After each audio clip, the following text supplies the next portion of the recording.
Blueberry Thoughts presents Paris in the 20th Century, a vision of the future that chills the heart, Jules Verne's forgotten prophecy. In a library of discarded dreams, the written word lies dormant, a relic of a bygone era. In a world transformed by progress, education becomes a cold embrace of technology. At a table of opulence, a young man finds no comfort, estranged in a world of excess.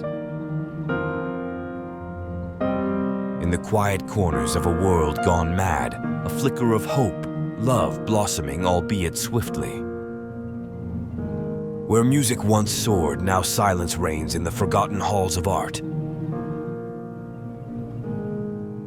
Once a symbol of beauty, the Seine now flows through a city of steel and smoke.